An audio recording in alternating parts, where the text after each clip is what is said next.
Ils rattaquent la partie du fond où ils ont déjà fait la chape pour repartir vers la partie nord du magasin. D'accord. Les responsables du magasin peuvent enfin souffler. La reconstruction est en bonne voie, le calendrier est respecté. Actuellement sur le chantier, 10 entreprises se côtoient. Elles seront 40 au plus fort des travaux à la mi-février.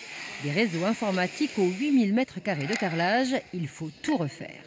L'ensemble des équipements du magasin, aussi bien les équipements de froid, les gondoles, l'informatique, l'électricité, la téléphonie, tout a été endommagé lors des intempéries et nous n'avons absolument rien pu récupérer. Ce 24 novembre, c'est un torrent de près d'1 mètre de hauteur qui a dévasté le magasin. Quand l'eau s'est retirée, il a fallu déblayer les tonnes de boue et de marchandises gâchées, évaluer les dégâts énormes en surface comme en sous-sol et trouver les moyens de rebondir. Donc là, on va voir notre deuxième entrée, en fait, elle est là. Pour attirer la clientèle et retrouver les 68 millions d'euros de chiffre d'affaires de 2015, la direction a entièrement revu la surface commerciale. L'investissement dépasse les 10 millions d'euros. On a, j'ose dire, profité de ce malheur pour repenser la totalité de notre magasin. Repenser la totalité du magasin en confort client, en confort pour nos équipes également, en rapprochement de clients et en contact client. Et au niveau du phasage des implantations, on est OK là-dessus ou pas? Le directeur se préoccupe du phasage et pour cause, c'est ce qui évite de crouler sous les stocks de marchandises. L'aménagement du magasin et le remplissage des rayons doivent se faire en même temps.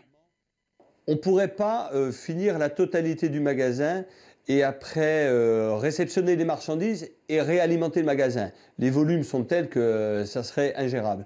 Donc on le fait par phase, c'est-à-dire on commence par la partie de tout ce qui est sec et en terminant par contre par les produits frais, puisque nous on a cette contrainte de gérer des dates.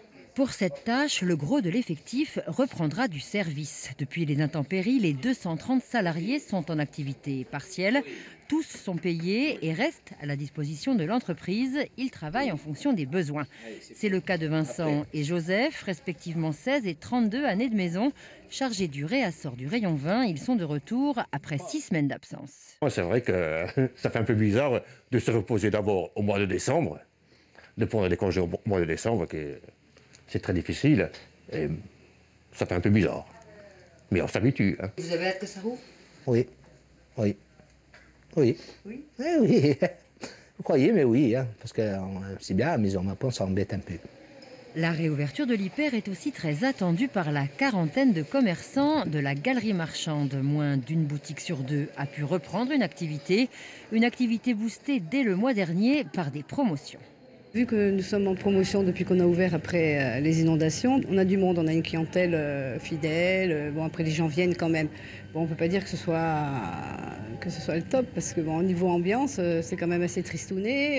Il n'y a pas l'émulation qu'il y a quand la galerie est ouverte. C'est lui qui emmène du monde. Même si vous avez des clients qui ne font pas les courses au géant, mais la plupart du temps, ils passent, ils regardent un pull. Vous voyez ce que je veux dire? Normalement, ça marche comme ça. La livraison de la grande surface est annoncée fin mars. Il restera alors un chantier à mener à bien, l'entretien du cours d'eau à l'origine de l'inondation. Le magasin n'en est pas le propriétaire, mais sa direction compte bien à l'avenir éviter tout débordement.